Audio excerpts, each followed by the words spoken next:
നല്ല സിനിമയായിരുന്നു. ഇൻവെസ്റ്റിഗേഷൻ ത്രില്ലറാണ്. നല്ലതായിരുന്നു. ഒരു വെറൈറ്റി ഒരു ഇതായിട്ടുണ്ടായിരുന്നു. എങ്ങനെയുണ്ട് ആസിഫ് അലിയും ആസിഫ് അലീന്റെ നല്ല പെർഫോമൻസ് ഉണ്ടായിരുന്നു. അനശ്വര എന്താ അനശ്വര അനശ്വരയും കൊള്ളായിരുന്നു. ഓവറോൾ നമ്മൾ ഈ പഴയ സിനിമ കണ്ട പോലെ ഇരിക്കോ? എന്താ ചെറിയൊരു കണക്ഷൻ ഉണ്ട്, അത് കണ്ടു നോക്കിയാൽ മനസ്സിലാവും. അനശ്വരയ്ക്ക് പറ്റിയ റോളാണ്. വേറെ നടിമാർ വന്നാലും ഈ പക്ക ഒരു റോള് ചെയ്യാൻ പറ്റും തോന്നില്ല. ഒരു 10-18 വയസ്സുള്ള പെൺകുട്ടി, അത് ആ കുട്ടിക്ക് ഈ ഒരു സ്ക്രിപ്റ്റുമായിട്ട് എങ്ങനെ ചെയ്യാൻ പറ്റുന്നോ ആ ഒരു ക്യാരക്ടർ അത് ഗംഭീരമായിട്ട് കൈകാര്യം ചെയ്തിട്ടുണ്ട്. നല്ല രീതിയിൽ ചെയ്തിട്ടുണ്ട്. കൊള്ളാം, നന്നായിട്ടായിരുന്നു. ആസിഫ് അലി ഗംഭീരം. പുള്ളി ഈ കഴിഞ്ഞ 2-3 വേഷങ്ങൾ നോക്കുകയാണെങ്കിൽ, പ്രത്യേകിച്ച് പോലീസ് വേഷങ്ങളാണെങ്കിൽ നന്നായിട്ട് എടുത്ത് പറയാതിരിക്കാൻ ഗംഭീരമായിട്ടുണ്ട്. ഈ സിനിമയിലും പോലീസ് വേഷം പക്കായിട്ട് ചെയ്തിട്ടുണ്ട്. റീഇൻവെസ്റ്റിഗേറ്റ് ആണ് പുള്ളി ചെയ്യുന്നത്. അത് ഈ കാതർ എന്നുള്ള സിനിമയുടെ സ്ക്രിപ്റ്റും അതിൻ്റെ മേക്കിങ്ങും ലൊക്കേഷനും ഷൂട്ടിങ്ങും ഒക്കെ ഈ സ്ക്രിപ്റ്റുമായിട്ട് എങ്ങനെ ബ്ലെൻഡ് ചെയ്തെന്നുള്ളതാണ് ഇതിൻ്റെ പ്രത്യേകത. അത് നന്നായിട്ട് രീതിയിൽ ചെയ്തിട്ടുണ്ട്. സംവിധായകൻ പറയാതിരിക്കാൻ പുള്ളി നന്നായിട്ട് ജോഫിൻ നന്നായിട്ട് ചെയ്തിട്ടുണ്ട്. ഈ സിനിമ നല്ല മേക്കിംഗ് ആണ്. എല്ലാവരും നന്നായിട്ടുണ്ട്. ഭയങ്കര അടിപൊളി സ്ക്രിപ്റ്റ് ആയിരുന്നു, നല്ല മേക്കിംഗ് ആയിരുന്നു, ഭയങ്കര അടിപൊളി കിടലാടി ചെയ്തിട്ടുണ്ട്. നല്ല പടം, അടിപൊളി പടമാണ്. നല്ല റൈറ്റിംഗ് ആണ്. ത്രില്ലർ രീതി ജോണറാണ്, ബട്ട് ട്വിസ്റ്റുകൾ അങ്ങനെ ഒന്നുമില്ല. ബട്ട് നമുക്ക് ഈ ഒപ്പം സിനിമയൊക്കെ പോലെ നമുക്ക് ആരാവില്ലെന്നൊക്കെ അറിയാം. ബട്ട് നല്ല കിടിലൻ റൈറ്റിംഗ് ആണ്. നല്ല സിനിമ എന്നുള്ളൊരു ഇമ്പോർട്ടൻസ് നല്ല രീതിയിൽ എഴുതിയ ഒരു സിനിമ. നല്ല രസമുണ്ട്. കിടിലൻ പെർഫോമൻസ്, ആരും മോശമോ ഒന്നും അങ്ങനെയല്ല. നല്ല എൻഗേജിംഗ് ആയിട്ട് എടുത്തിട്ടുണ്ട്. നല്ല കിടിലായിട്ട് വർക്ക് ചെയ്യാം. നമുക്കൊരു ഫീൽ ഉണ്ട് സിനിമയ്ക്ക്, ഒരു ഇമോഷണൽ ഫീൽ ഉണ്ട് സിനിമ. നന്നായിട്ട് വർക്ക് ആയിട്ടുണ്ട്. മ്യൂസിക് ഇറ്റ്സ് അടിപൊളി. ബട്ട് ആസിഫ് അലി എനിക്ക് അത്ര ഇഷ്ടമായില്ല. ലൈക്ക് കിഷ്കിന്റെ നോക്കുമ്പോൾ പടം എനിക്ക് ഇഷ്ടപ്പെട്ടു, കുഴപ്പമില്ല. നല്ല ഒരു ത്രില്ലർ സസ്പെൻസ് മോഡിലിരുന്ന് കാണാൻ പറ്റിയ പടമാണ്.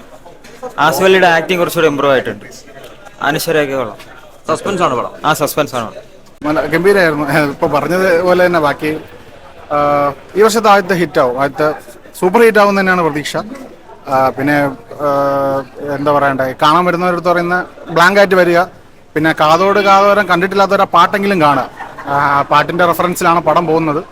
കണക്ഷൻ ഉണ്ട്. BGM ആണ്, ഞാൻ ആദ്യം പറഞ്ഞല്ലോ, BGM ആണ്. പിന്നെ മേക്കിംഗ് ആയാലും, പിന്നെ ഞാൻ പറഞ്ഞ സംവിധായകൻ്റെ എഴുത്തിൻ്റെ ഒരു കഷ്ടപ്പാടുണ്ട് അതിൽ. കാരണം കുറേ സിനിമകൾ കണക്ട് ചെയ്യാനുള്ളപ്പോൾ ഉണ്ടാകുന്ന ബുദ്ധിമുട്ട്, അത് ഞാൻ പറയുന്നത് ജോഫിൻ ഒരു ഭാവി വാഗ്ദാനം തന്നെയാണ്. കൊള്ളാം, കുഴപ്പമില്ല. പ്രതീക്ഷിച്ചതിനെ കാട്ടി നന്നായിട്ടുണ്ട്. അവർ പറഞ്ഞ എല്ലാ സസ്പെൻസും കാര്യങ്ങളെല്ലാം ഇതിലുണ്ട്. അത് കൂടുതൽ റിവീൽ ചെയ്യാതിരിക്കണം നല്ലത്. പുള്ളി നല്ലതാണ്. ഇപ്പൊ സെലക്ഷൻ നല്ലതായിട്ട് വരുന്നുണ്ട്. ടൈം വാച്ച് മൂവിയാണ്. ഫസ്റ്റ് ഹാഫ് നല്ല ഗ്രിപ്പിംഗ് ആയിട്ട്, അതായത് ആ ഒരു ഓരോ കാര്യങ്ങൾ റിവീൽ ചെയ്ത് പോകുന്നതൊക്കെ വളരെ നന്നായിട്ട് ചെയ്തിട്ടുണ്ട്. പക്ഷെ സെക്കൻഡ് ഹാഫിലേക്ക് വരുമ്പോഴേക്കും അത് ഒരു യൂഷ്വൽ ടെംപ്ലേറ്റ്, അല്ലെങ്കിൽ അത്യാവശ്യം നല്ല ലെങ്തി ആയിട്ടുള്ള ഒരു സെക്കൻഡ് ഹാഫായിട്ട് എനിക്ക് തോന്നിയിട്ടുണ്ടായിരുന്നു. പിന്നെ ബാക്ക്ഗ്രൗണ്ട് സ്കോർ വൈസ് നന്നായിട്ടുണ്ട്. പിന്നെ പെർഫോമൻസ് ആസിഫ് അലി, മനോജ് കെ ജയനൊക്കെ നന്നായിട്ട് ചെയ്തിട്ടുണ്ട്. പിന്നെ ചെറിയ കാലഘട്ടം കാണിക്കുന്ന ഒരു VFX ആണ്, അല്ലെങ്കിൽ അത് നമുക്ക് അറിയാവുന്നതുകൊണ്ട് അത് മാത്രം അത്ര വർക്കൗട്ട് ആയില്ല. പക്ഷേ ഒരു ഓൺ ദ ഹോൾ ഒരു വൺ ടൈം വാച്ച് മൂവി ആയിട്ടാണ് തോന്നുന്നത്. കൊള്ളാം, കുഴപ്പമില്ല. സ്റ്റോറി ബേസ്ഡ് ആണ് പോകുന്ന പടം. കുറച്ച് സ്ലോ പേസ് ആണ്. നമ്മളെ പഴയ കാതോരം പടം ബേസ് ചെയ്താണ്, കുറച്ച് റിലേറ്റ് ചെയ്താണ് വരുന്നത്. അങ്ങനെയൊന്നുമില്ല, ജസ്റ്റ് ഒരു റിലേറ്റബിൾ ആയിട്ടുള്ള ഒരു സ്റ്റോറി അത് ബേസ് ചെയ്ത് ചെയ്തിരിക്കുന്നു എന്നുള്ളതേ ഉള്ളൂ, വേറെ ഒന്നുമില്ല.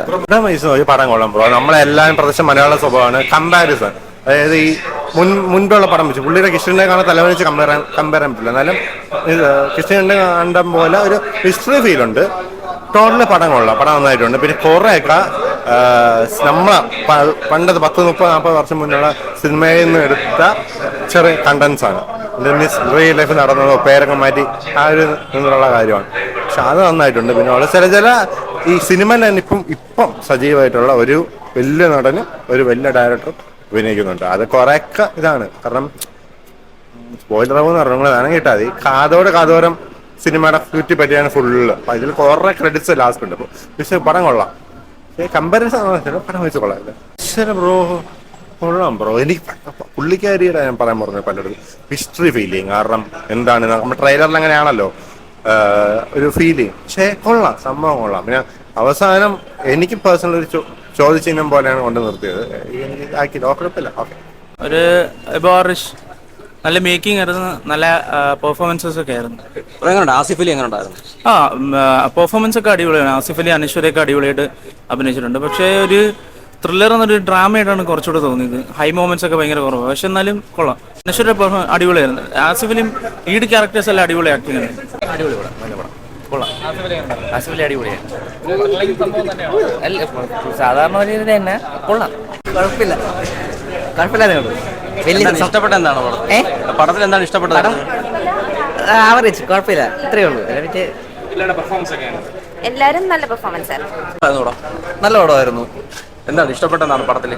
അല്ല, ഞാൻ കൂടുതൽ പറഞ്ഞത് സ്പോയിലർ ആകണം. ഇൻവെസ്റ്റിഗേഷൻ ട്രെയിലർ കാണുമ്പോൾ ഇൻവെസ്റ്റിഗേഷൻ നല്ല രീതിയിൽ കൊണ്ടുപോയി.